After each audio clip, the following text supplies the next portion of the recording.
Bismillahirrahmanirrahim. Assalamualaikum warahmatullahi wabarakatuh. Selamat pagi anak-anak. Bagaimana kabarmu hari ini? Mudah-mudahan sehat dan selalu dalam lindungan Allah Subhanahu wa Ta'ala.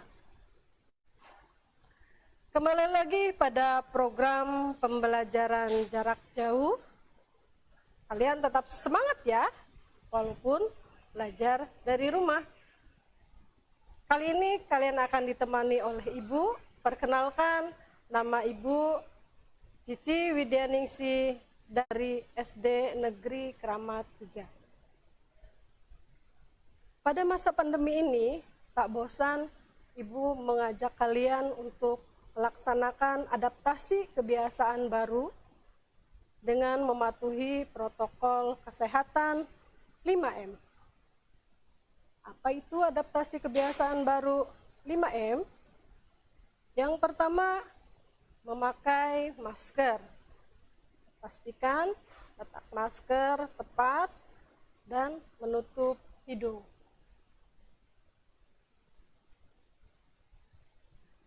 Yang kedua, mencuci tangan dengan sabun di bawah air yang mengalir. Pastikan pula telapak tanganmu, punggung tangan, sela-sela jari, dan kukumu bersih. Yang ketiga, menjaga jarak minimal 1 meter ya. Berikutnya yang keempat, menjauhi kerumunan. Dan yang kelima, mengurangi mobilitas. Baik anak-anakku, sebelum belajar, mari kita berdoa menurut kepercayaan masing-masing. Yang Muslim, kita ikuti tayangan berikut ini ya. Doa sebelum belajar. Bismillahirrahmanirrahim. Raditu billahi rabba wa bil islami dina wa bi muhammadin nabiyya wa rasulah. Rabbi zidni ilman warzuqni fahman. Artinya, kami ridho Allah sebagai Tuhanku, Islam sebagai agamaku, dan Nabi Muhammad sebagai Nabi dan Rasul. Ya Allah, tambahkanlah kepadaku ilmu dan berikanlah aku pengertian yang baik. Amin, amin, ya robbal alamin. Mudah-mudahan pembelajaran hari ini dapat bermanfaat untuk kita semua. Baik anak-anak, hari ini kita akan belajar tentang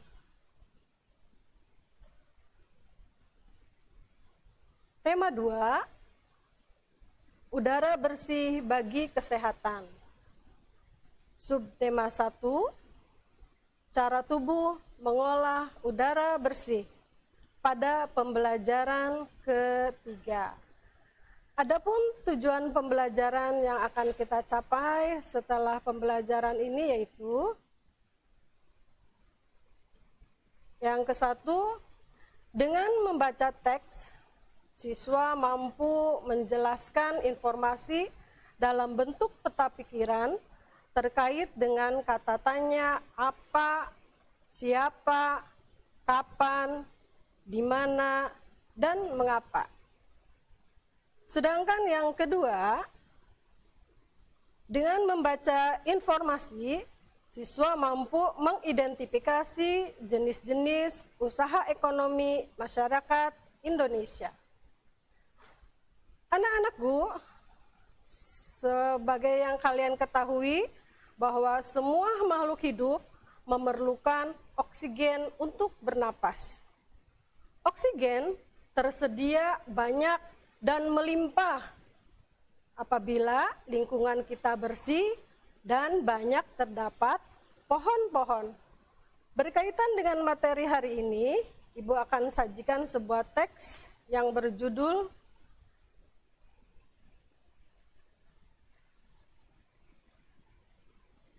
Hari Menanam Pohon.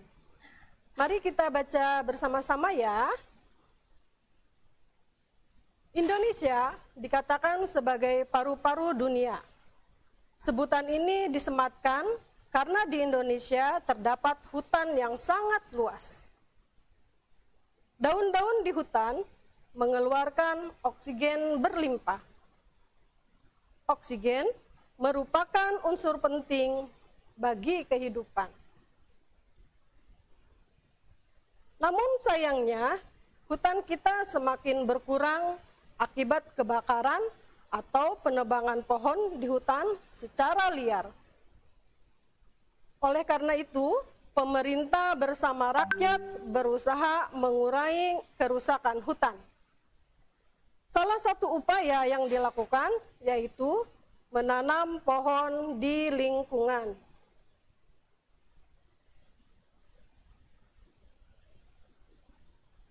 Tanggal 28 November diperingati sebagai Hari Menanam Pohon. Peringatan Hari Menanam Pohon pada tahun 2015 diawali sejak tanggal 26 November. Presiden melakukan penanaman pohon di Taman Hutan Rakyat Sultan Adam, Kalimantan Selatan. Ada 10.000 pohon ditanam di hutan itu. Pohon yang ditanam pun bermacam-macam, termasuk pohon-pohon yang buahnya dapat dimakan.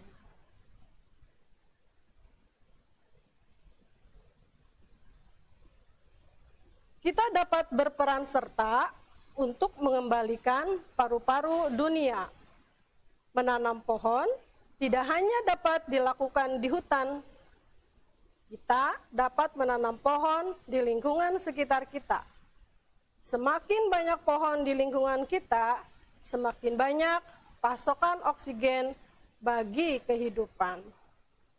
Nah, anak-anakku, dari teks bacaan Hari Menanam Pohon, kita akan berlatih membuat peta pikiran yang dikaitkan dengan kata tanya sebagai berikut.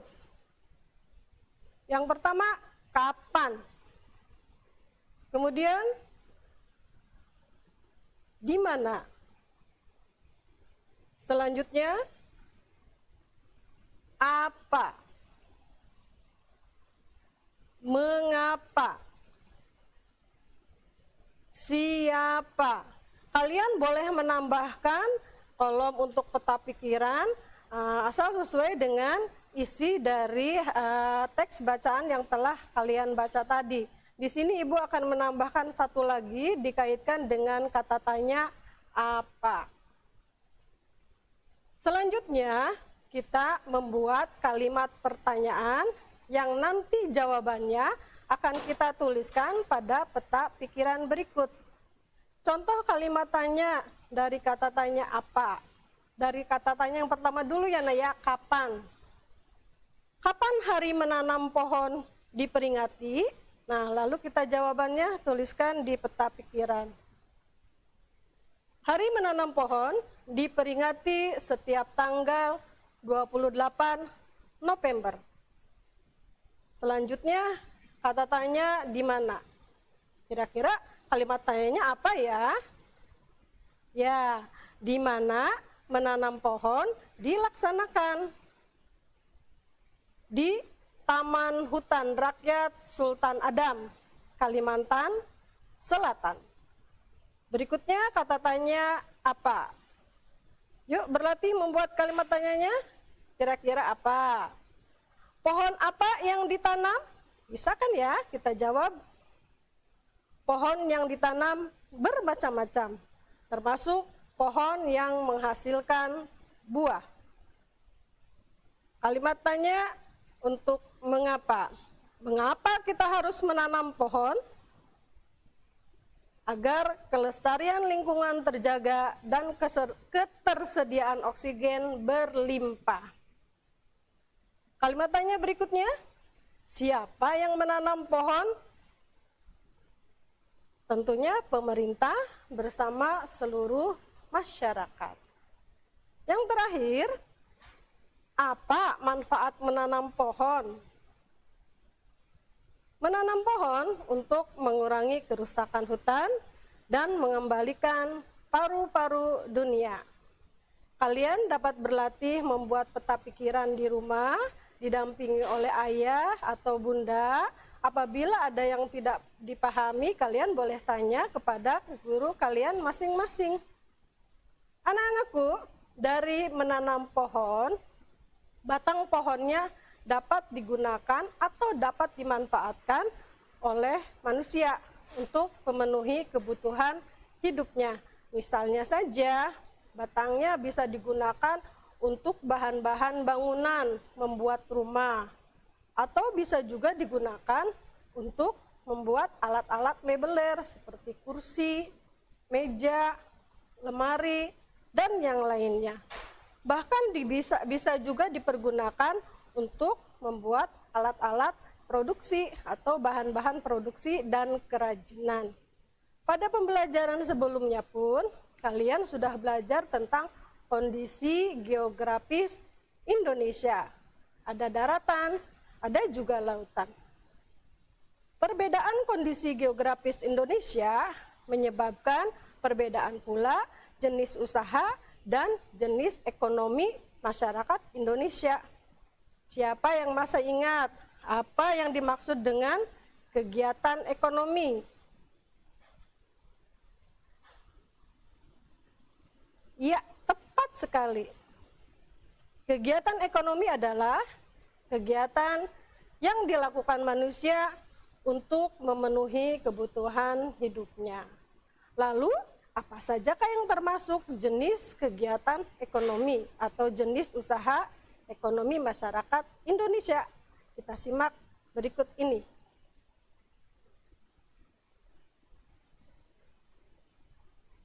Jenis yang pertama yaitu agraris. Usaha agraris meliputi kegiatan pertanian dan perkebunan. Hasilnya antara lain padi, jagung, ubi, kedelai, sagu, umbi-umbian, sayuran, dan buah-buahan. Kita lanjutkan ke jenis usaha ekonomi yang kedua, yaitu peternakan. Peternakan adalah kegiatan usaha budidaya hewan yang diambil hasilnya, seperti dagingnya, telurnya, susunya, kulitnya, dan bulunya. Jenis peternakan dapat dibedakan sebagai berikut. Yang pertama, peternakan hewan kecil. Contoh, kelinci, kambing, domba, dan masih banyak lagi. Berikutnya peternakan hewan besar, misalnya sapi, kerbau, kuda. Jenis yang lainnya yaitu peternakan unggas, misalnya ayam, itik, burung, puyuh, dan lain sebagainya. Contoh-contoh yang lainnya boleh kalian lihat di buku paket tematik ya Nak ya. Kita lanjutkan ke jenis usaha yang ketiga yaitu perikanan. Usaha perikanan dibedakan menjadi dua, yaitu perikanan darat yang terdiri dari perikanan air tawar dan perikanan air payau. Yang kedua yaitu perikanan laut Apa itu perikanan laut? Perikanan air laut yaitu usaha menangkap ikan di pantai atau di laut, seperti yang banyak dilakukan oleh sebagian besar masyarakat di daerah Cirebon, yaitu sebagai nelayan. Baik, kita lanjutkan berikutnya. Yang keempat, pertambangan. Pertambangan dibagi menjadi 3 jenis. Yang pertama adalah barang tambang mineral logam. Contohnya seperti emas, perak, tembaga, timah, bauksit, dan nikel. Jenis yang kedua, barang tambang mineral non-logam. Contohnya belerang, gipsum, marmer, dan batu gamping. Selanjutnya jenis yang ketiga, yaitu barang tambang sumber energi. Contohnya minyak bumi, batu bara, dan gas alam. Berikutnya,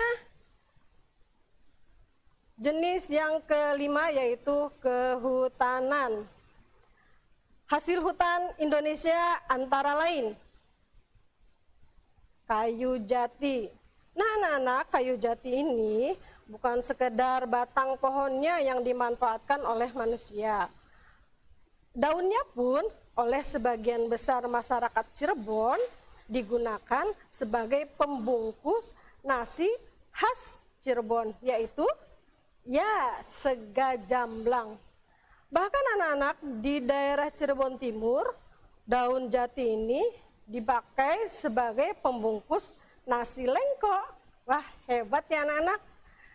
Contoh berikutnya yaitu kayu meranti, kayu ulin, damar, dan rotan. Nah, kalau rotan ini digunakan untuk bahan industri atau kerajinan tangan yang banyak dimanfaatkan oleh sebagian besar masyarakat di Tegalwangi. Berikutnya anak-anak,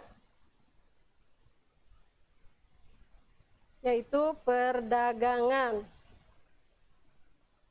Perdagangan adalah kegiatan membeli barang dagangan dan menjualnya kembali kepada konsumen.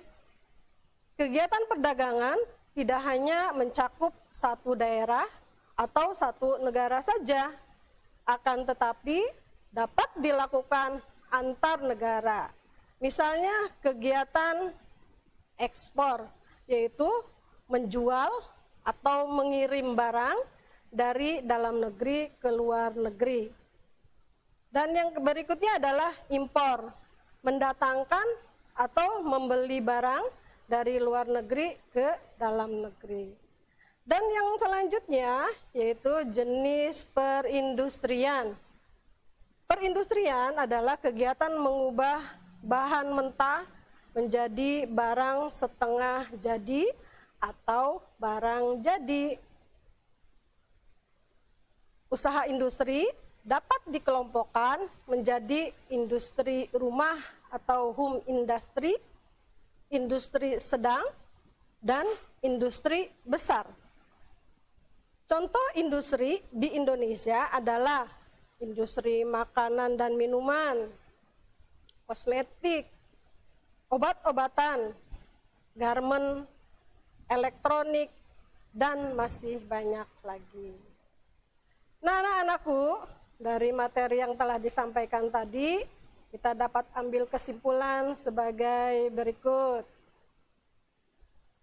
Yang ke-1, oksigen merupakan unsur penting bagi kehidupan. Oksigen dihasilkan oleh pohon-pohon. Yang kedua, untuk mendapatkan informasi dalam teks, dapat mengaitkan dengan kata tanya apa, siapa, kapan, di mana, dan mengapa. Kondisi geografis yang beragam menyebabkan keragaman pula jenis usaha dan kegiatan ekonomi masyarakat Indonesia. Demikian anak-anakku, pembelajaran hari ini mudah-mudahan dapat dipahami. Sampai bertemu lagi pada pembelajaran berikutnya. Sekian dari Ibu. Take healthy and stay at home. Assalamualaikum warahmatullahi wabarakatuh.